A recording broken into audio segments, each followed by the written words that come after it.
So now we have Diana Furchtgott Roth. She's a senior fellow at the Manhattan Institute. Sure. She's a contributing editor of RealClearMarkets.com and a columnist for the Washington Examiner, Market Watch, and Tax Notes. From 2003 to 2005, she was chief economist for the U.S. Labor Department. She served as chief of staff for President George W. Bush's Council of Economic Advisors from 2001 to 2002. She was deputy executive director of the Domestic Policy Council and associate director of the Office of Policy Planning in the White House under George H.W. Bush from 91 to 93, and an economist on the staff of President Reagan's Council of Economic Advisors from 86 to 87. She's the author of several books, Regulating to Disaster, How Green Jobs Are Damaging America's Economy, and Women's Figures, an Illustrated Guide to the Economic Progress of Women in America.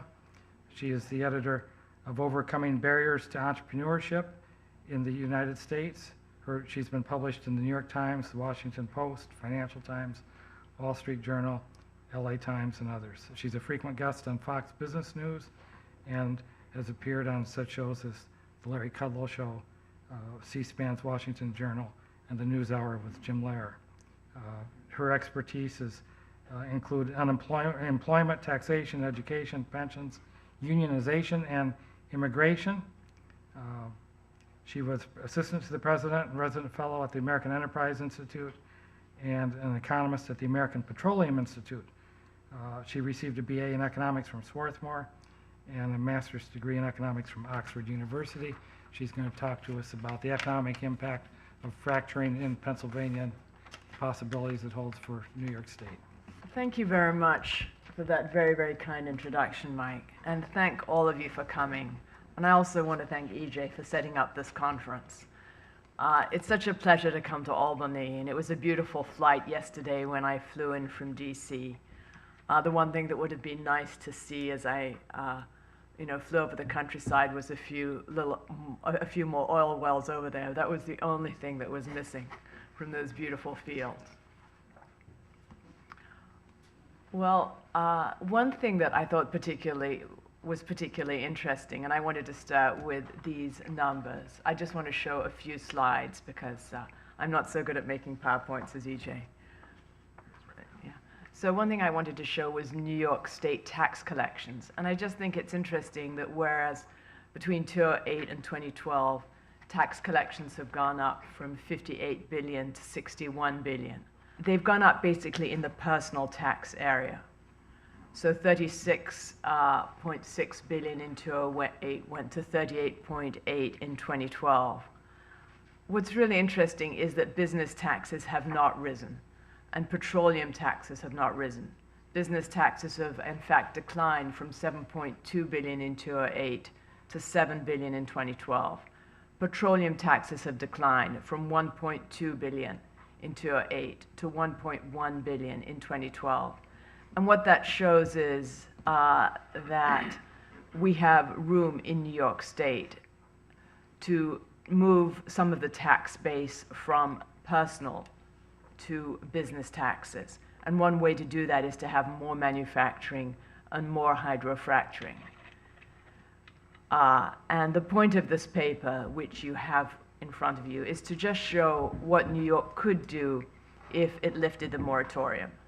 Now you look at states such as North Dakota, which has the lowest unemployment rate in the country of about 3.3%. You look at other states that have been using their energy resources. They have vibrant manufacturing sectors. They have they've made a lot of economic progress. And my point in all this is just that New Yorkers should be able to choose. There are some counties that will choose to allow hydrofracturing. There are some counties that will choose not to allow hydrofracturing. But it doesn't make sense to have a statewide moratorium.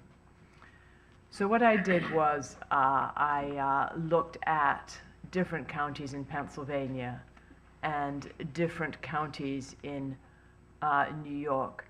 And what I did was I projected the changes in Pennsylvania onto New York so as to see what would happen.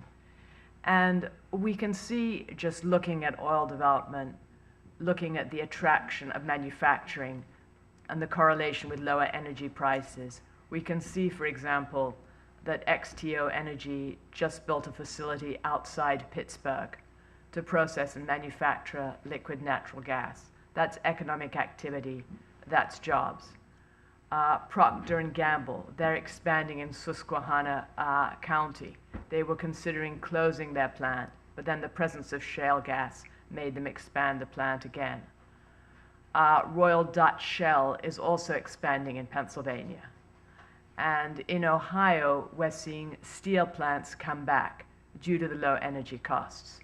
So it's not just the jobs and the activity from hydrofracturing, it's the associated manufacturing that comes back due to the inexpensive energy. And I was recently in England. They said they were concerned about industry moving from the north of England to the United States. There's even industry moving from China to the United States, because if there's energy intensive manufacturing, then the low energy costs in the United States trump the lower cost labor that is in China.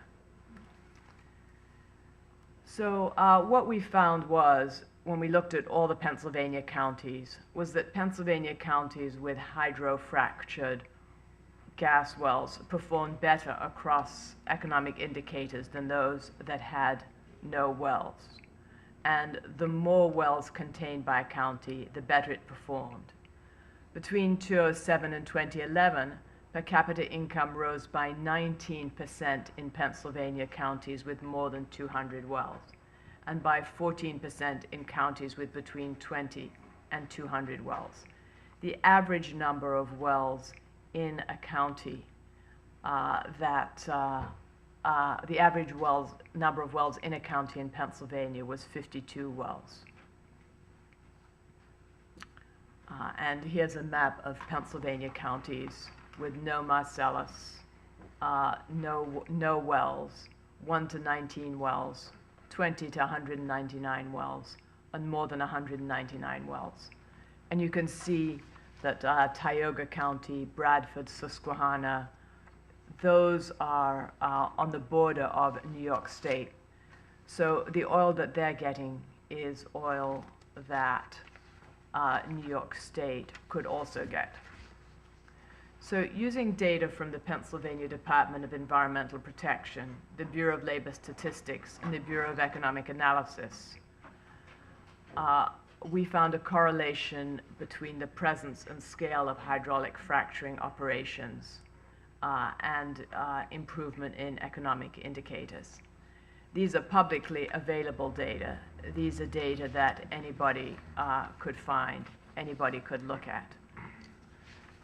So this isn't anything that's private or unpublished. Based on the number of unconventional wells drilled between 2002 and 2011, we divided counties into these 4 groups that you can see. In other words, we took the counties that were above the Marcellus Shale, and we divided them up. What we did was we collected the data and analyzed it for a variety of county-by-county metrics, including income and job totals and population levels, per capita income levels, and unemployment rates, all on an annual basis. And we looked at changes in economic growth. So some counties drilled because they had these resources, and as you can see, some counties with resources chose not to drill.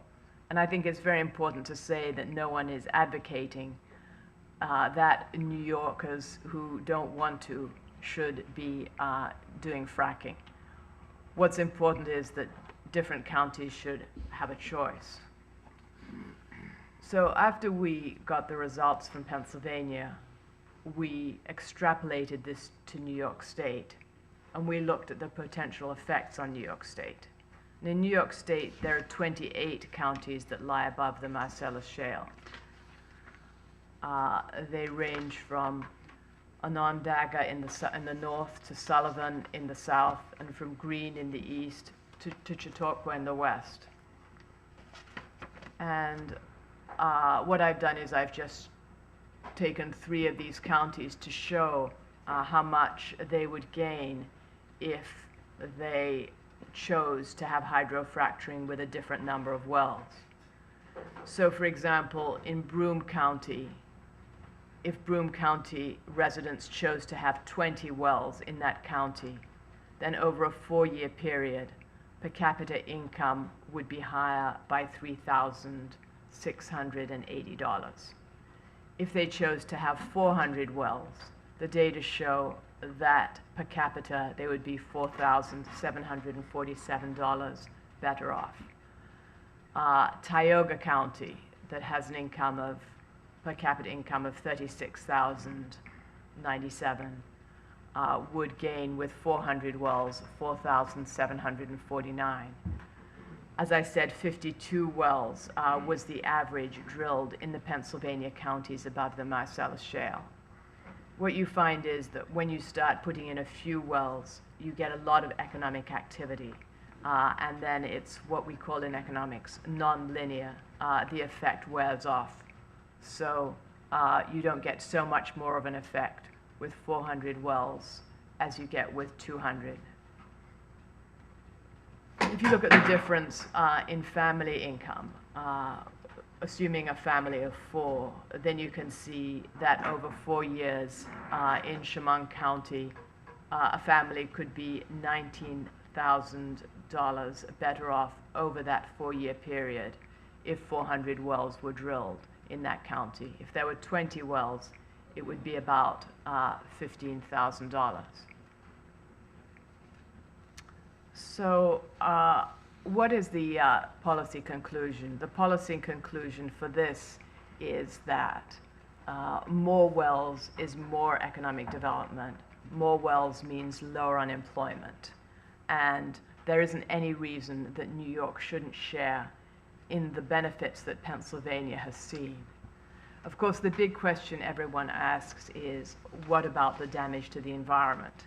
And what's particularly interesting is that if you look at, for example, the use of natural gas, I forgot to mention the total numbers, which are on the slide. The total numbers for New York, with 400 wells in all the counties, would be about $8 billion. And for 200 wells would be about $7 billion. And the average of 52 wells would be about $5.5 billion. This is the total benefit that would accrue to New York State over a 4-year period. The 4-year period being the first year beginning when the moratorium was lifted. So as I said, the big question is, of course, the environment. And we have chefs in New York City who are protesting the possibility of hydrofracturing. They hardly come upstate. They're in New York State. They're in New York City. And as EJ showed, their part of the state is doing very well, but they object to hydrofracturing and income growth in the rest of the state. But what's interesting is that Pennsylvania, you saw a big growth in the share of energy generated by natural gas and a decline in the share of energy generated by coal. And so the production of more natural gas can result in a cleaner environment as more natural gas is used and more natural gas is substituted for coal. And more natural gas is used for other activities also. So I think that the environmental benefits of using more natural gas, which is a clean burning fuel, are also clear. And also the self-sufficiency, the ability to be able to be a generator of inexpensive energy, which then results in more companies wanting to locate in your particular area, in any particular given area. So to conclude, I just want to say that this paper was written just to show some of the possibilities that New York State has and some of the results that Pennsylvania has already shown. And it's not meant to be saying that any particular area in New York State should have hydrofracturing. what I'm trying to say is that residents of New York State should have the choice, and it should be decided on a town-by-town or a county-by-county basis. They should have the ability to make that choice and attract that industry and attract that manufacturing if that's what they choose to do. Thanks so much for listening, and I'd be very happy to answer any questions after the panel.